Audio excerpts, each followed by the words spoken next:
Hi, in this video I'm going to show you how to start working in the magic loop. So essentially what you need are 2 needle tips attached to a long cable. You can't have a cable that's too long, but you can have a cable that's too short. So if you're uncertain, it's better to go long rather than short. Here I've casted on 30 stitches using the German twisted or the old Norwegian cast on. So I've got 30 stitches on my needle that I casted on, and now I'm ready to start working in the round with a magic loop. So the first thing I need to do is I need to divide the stitches by 2. So if I have 30, I need to count 15 here. 2, 4, 6, 8, 10, 12, 14, 15, which is right here. So what I'm going to do is I'm just going to bring them down and I'm going to pull a loop right in the middle, right where I have 15 and 15.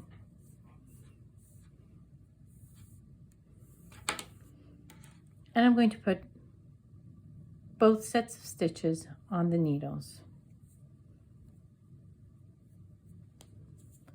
Granted, usually you have more than just 30 stitches. If you're doing socks down or something, you'll have more like 60 stitches, 62. So you'll have a lot more stitches to work with than what I have here. So I've got my 15 on top and 15 on the bottom, and they're connected on the one side. So I'm going to turn so my tips are pointing to the right. And very important, I want to make sure that there is no twist on my stitches.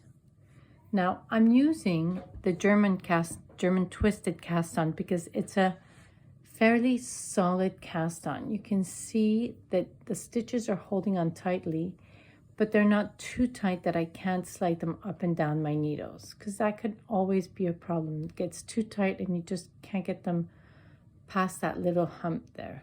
So with this cast on I can, and it's solid enough that my stitches aren't swimming around my needles, twisting and turning all the time. You want to avoid having a twist. If you have a twist, like for example this, you will end up with a Mobius cast on. You will not be able to wear this as a hat or a sock, but as a scarf, yes, it's not the end of the world. So if it's something you're wearing, like a tube for a sock, a hat, or anything else, or even a sweater or anything, you need to make sure that there are no twists and that all the stitches are either facing inside, which they are here, or facing outside, whichever you prefer. I just find it's easier with them facing inside, and I make sure they're all facing inside. No twisting here, no twists, and everything's good. Once I know everything's good, for the first round, I need to be super careful to make sure I don't get a new twist. So what I'm going to do is I'm going to insert my left index finger, and I'm going to use my middle left finger and my left thumb to pinch these closed. So I am trying to assure the fact that these will no longer twist. Once I'm like this, I'm ready to get started with my magic loop. So I have one loop on one side. I need to create a loop on this other side so I can work. I'm always going to pull the needle that has the working yarn attached to it. So the top needle has the working yarn attached to it. So I'm just going to go ahead and pull that needle out as such. Usually, if you're doing a sock or a hat, you need to do a rib. Knit 2, purl 2, knit 3, purl 3, knit 1, purl 1, whatever it is. So I like to start with a knit. You need to bring your needle underneath your yarn for that first stitch so that your yarn is now in the back ready to be knitted. You push the stitches towards the tip and you go ahead and knit across that first needle. Some stitches will be tight, and that's okay. I work with just the tippy point of my needle to get those. So I'm going to do knit 2, purl 2, knit 1, knit 2, and purl 2. And I'm going to work across the whole front of my needle. Now, if you've noticed, I've let go. My index is no longer holding my stitches from twisting because I have already joined my 2 ends. The probability of my stitches twisting is fairly minimal. So I can let go and just work on this more comfortably. 2, purl 2.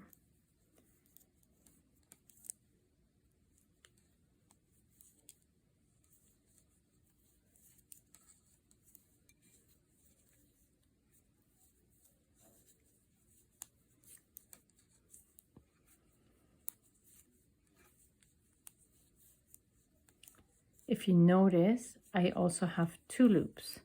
I have the loop that I have on this side, and I have a loop on this side. So I have my 2 loops.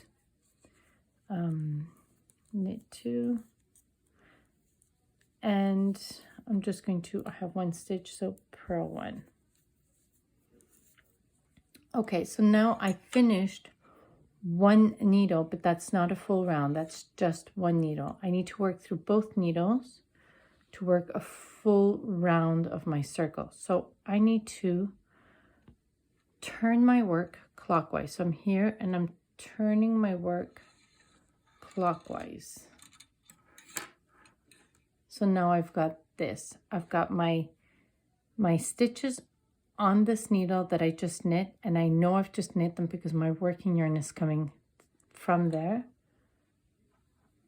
So my working yarn is coming from here, and I've got my other stitches I haven't worked on my cable.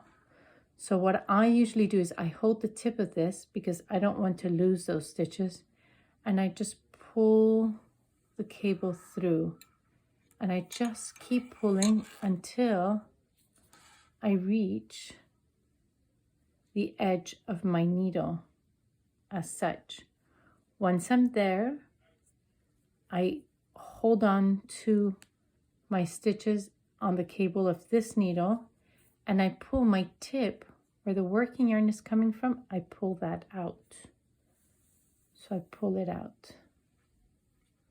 And now I can go ahead and push these stitches in. The reason why I pull this needle out before I push these in is because the stitches on the edge here, I'm going to start pulling tight so I don't get this strand of yarn here. So for me to be able to get the stitches up and over this, I need to have a little more yarn or more flexibility, and I can get that by putting these stitches on the cable. So I'll put these stitches up here, and now I'm ready to work these. At this point, I shouldn't have a twist because I have already made sure that when I joined them here, there was no twisting in my work. So my stitches should all be still facing the same direction, which they are, and I shouldn't have a twist. If for some reason you're afraid and you think you have a twist, this might be the one time that you can correct. After this, it gets really hard and you won't be able to. You can correct by bringing the needle in between this, but in my case, that creates a twist. So I don't need that. I really don't want to do that. So I'm going to leave it like this. And I'm going to go ahead and continue my knit 2, purl 2. I had already purled 1, so I need to purl 1. So I bring my yarn forward, yarn forward, and I purl one. When I'm doing this first stitch, I want to make sure I try and bring it as close as possible to the cable by pulling my working yarn really tight. And now I go to knit 2,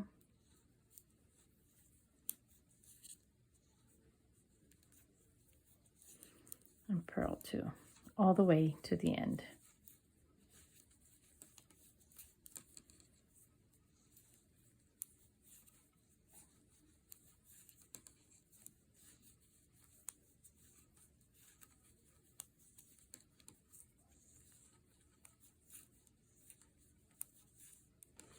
Obviously, I've only got 30 stitches, so I'm going to end with knit 2, which isn't ideal because I started with knit 2, but it's a sample, so it's okay. So here I am. I know now I have done a full round because I'm back at my tail yarn. So I know now I have knit a full circle around my project for my magic loop. So now I'm ready to do my next round. I just finished. I'm going to turn my work clockwise. I'm going to pull my cable through till I get to my needle. Keep pulling. Ah, there's my needle. I'm going to pull my tip at the top. I'm going to pull that out and bring it around to start working with these stitches that I need to push back onto my needle. And yes, this is going to be finicky trying to get used to it, but you will. And once I'm here, I'm ready. Knit 2, so I bring my yarn in front, and then knit 2. Again, I want to pull tight here. Did you see that? If I can leave it loose and you see how long that strand is, or I can just pull my working yarn so my stitch goes as close as possible to the cable, and I'm minimizing the gap there. So I pull tight and then I keep knitting.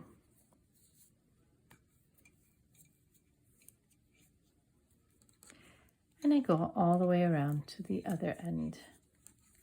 And I keep working in this manner until I get the length or the stitches I need, or whatever the pattern says I need to do. Magic loop is great. You can have as few as 4 or even 2 stitches and be able to work, or you can have as many stitches as you want and still be able to work. It is very, very versatile, and once you get used to it, it is very comfortable and easy to work with. I finished my half of my row. Turn clockwise. I pull my cable through, and then I pull my needle out, push my bottom needle in. And again, if ever you were hesitant as to which needle has to knit, you know that if your working yarn is coming out from one of the needles, that means if my working yarn is coming from here, I've already worked those stitches, so I have to work the other side. So my working yarn is coming from here, and it's always on top of. So now I'm ready to work my other half. Bring my yarn in front because I'm purling.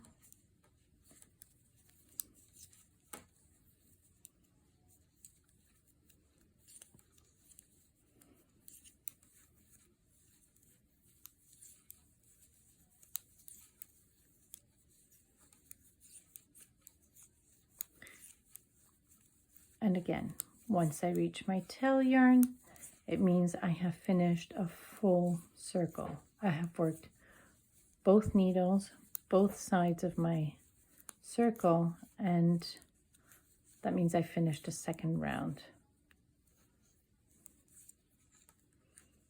which is the case here. And we can see the rib starting to come. Now, if I wanted to pull these down into my loop and just see what it looks like, I can totally do that. Get rid of my magic loop thing, and here we go. I have my full circle. This is a tiny, tiny sock.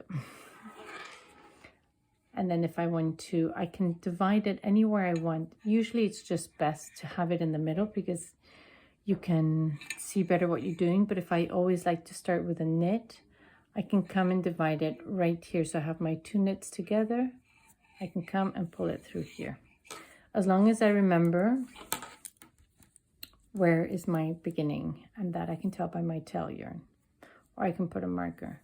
And let's say I put this down and I forget where my starting point is again. My tail yarn, my working yarn indicates the stitches that have been worked, which are these. So I have to work the other one. So I push my needle in those, and then I'm ready to start working these. The other great thing about magic loop, if you're on the go or somewhere, you can always pull all your stitches down and they are safe. They're not going to come flying off your needles. You're not going to lose anything, and you can just fold it all up and stick it in your bag and nothing's going to happen. So it's a great way of traveling and not losing your stitches. So I hope this was helpful.